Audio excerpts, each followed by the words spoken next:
All right, so let's see some hand examples. Here we have aces, and we have around 150 big blinds. And as you remember, when we get 3-bet, we should just call. So I think I made a mistake here by 4-betting. I would rather just call my entire range, but I had a read on this opponent, and this is definitely why. But if you know your opponent is sticky, he likes to peel 4-bets, then it's totally reasonable. Then, okay, just 4-bet aces or kings. It's totally fine. So I 4-bet. I don't make it big because I know the range should be quite polarized. So I want to work with this rather small sizing because it works pretty well for my bluffs. Even though, again, I did the 4-bet for an exploitative reason. And in hindsight, I should make it a little bit bigger because I know, okay, if he has something like suited and connected, he's probably not letting go of it anyway. And then we play post flop. Here, I'm not gonna go so much into detail. We just go bet, bet, bet. And yeah, the river is like, I mean, we cannot fold. We block the nut flush. He's probably never having queen jack in hearts. So there are only 1 or 2 combos he can have, something like 7-8 in hearts or 6-5 in hearts, but other than that, he can definitely turn something into bluff, like pocket queens, pocket jacks. He can turn into a bluff with a heart. So I definitely call it off here. And he should also, like, I would just want to say, he should really have king 10 suited. So I mean, this is definitely not a good play. I would never advise 3-betting king 10 suited here. It's just pushing the variance. I mean, what is he doing on a blank? Like, is this plan to call down and then stack me off with top pair, no kicker from 150 big? So I would not advise doing that here. 10-9 suited, we get a 3-bet. Like, as you remember, 10-9 suited is not in our calling range here, yet our opponent makes it so small. We only need 22% equity, so we increase our calling range. Also, we are more than 50 big blinds deep, so I easily call here. Our opponent bets, we make an open-end straight draw, and we always call. On the turn, we make our straight, so I start betting. I have more 9x in my hand, and I want to get some value from overpairs with the spade. I could have made it a little bit bigger, but the thing is, the stack, if I want to shove the river, he's going to have less than pot size left, so I don't need to go so big.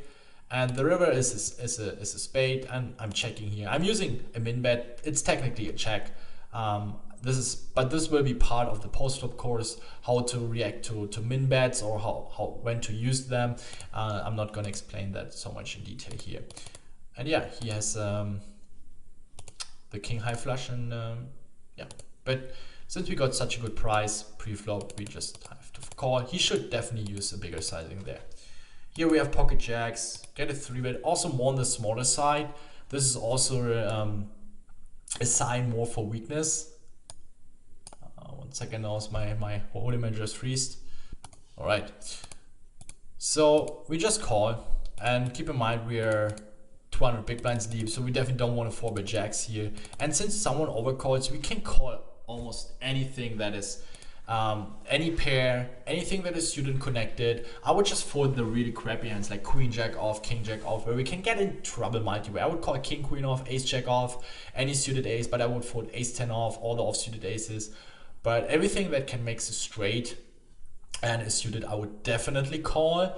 And the strongest board raise like king queen off, maybe even king jack off, but other than that, I would just fold. Also, his 3-bet stat overall 6%. He's 3-betting the button not only once so far, kind of quite loose, but only 18 situations, so they can be caused by variance. So overall 6%, it's very tight. So we call, we call this flop.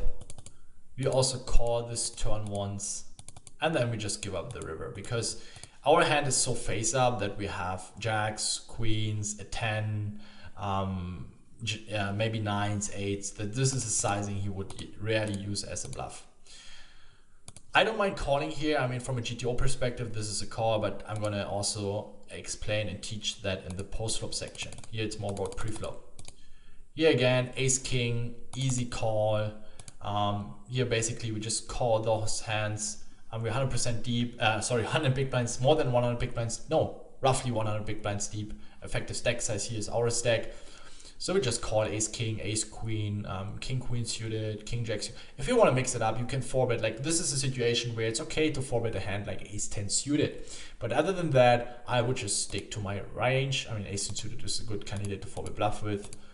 Yeah, and we make top pair, top kicker, so we start betting the turn. We get a weird raise on the turn. We call once, and then he bets very, very tiny on the river. He can do it with ace queen, so we're not folding here. Here jacks, but that happens. Next hand, king queen suited. We're on 40 big blinds deep. Our opponent 3-bets us. Yeah, we call. We make a nut flush, second nut flush draw. He checks. And now we start betting. I mean, we definitely want to bluff this hand and get him off an ace high. I mean, the thing is, we have to bet bigger because ace king, ace queen have an additional gut shot. So if you just bet half pot size, he basically has to call. But now with our value hands, let's say we have pocket fives, we have a 10, we can have the occasional traps with aces, kings. I want to bet nines here against ace king, ace queen as well. So we don't want to give him a good to good price. And now 6 guts there, and now many options are possible. I decided to jam. He called me with nines, which is, yeah, a somewhat reasonable call. I mean, I have a lot of flush draws here. I mean, not so many, maybe 4 or 8. I can jam any 10 for value. I can have some ace 4 suited, all my sets, all my traps. So I definitely have also a wide value range. Anyway, he called and he won. Pocket nines, he easy call. We call 8s. We have 100 big blinds. We call 8s and 7s. And yeah, we fold something like queen 10 suited, jack 10 suited. We continue with king queen suited, king jack, and queen jack suited. But yeah, just take a look and then you know what to do. We can occasionally 4-bet with the hand like ace 10 suited. As you remember, we are out of position. So yeah, on this flop we would call once. We just keep checking the turn, no need in betting, and the river would also check call, but he checks down, ace queen off. Next hand, ace queen off here, faces small 3-bet. And you have around less, I mean, if he has less than 40 big blinds, I don't mind the jam, but it's also fine just to call. Here we have 2 overcards, backdoor, straight draw, gut shot. We are head against his bluffs like 10-9, 8-9, ace-3, ace-4 suited, so we call once. We have 2 overcards. So yeah, and on the turn we just give up. Pocket 10s, faces 3-bet, again pretty deep here. We just call. We call once. And the turn is a pretty interesting card, because the thing is, now many of our hands improve to a flush. We still have many queen X, and we have also all those 9s, 8s, and 10s with a spade. So he actually should not have that much fold equity. So here, even though from a GTO perspective, pocket 10s with a 10 in spades should be a call, I made it exploited fold because he was also very tight 3-betting pre-flop. So I folded. I wouldn't have minded a call here either, but I think against this guy, folding is better. Ace 9 suited. He makes it smaller than 3x, and we're getting a decent, reasonable price. I don't mind seeing a 4-bet here. In hindsight, I would prefer the fold, to be honest. I don't like the call here. But if he would have made it to 600, I definitely would have folded. So here, little mistake by me. He bets. I mean, it's such a flop. There's already 1.8 in the middle. We have to protect our hand. We just jam, and yeah, we got very lucky. But this also happens. So you guys, I also want to show you where I did some mistakes, because it's really important to learn from them and not only show off with hands here where I made amazing, crazy good bluffs and it worked. You know, no, in reality, things doesn't work out so well, and I want to show you that everybody in poker is struggling. We have our sticking points, situations where we do little mistakes, bigger mistakes, and that is totally fine. Here I really like this play. I'm really proud of it. We're getting a squeeze from a position, and this is like, here we should overfold.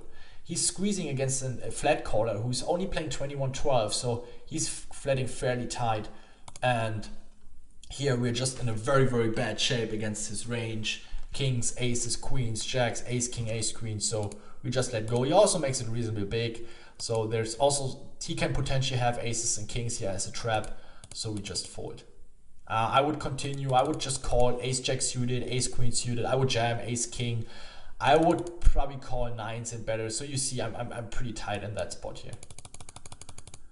King queen off, usually not an open raise, but as you can see here, button cut off pretty tight, so I opted to go for an open raise. And again here, this is also a situation where we should just play fairly tight, even though our opponent's 3-bet's pretty small. But yeah, 9% overall is definitely more on the loser side, but I don't think he will take this spot ever light.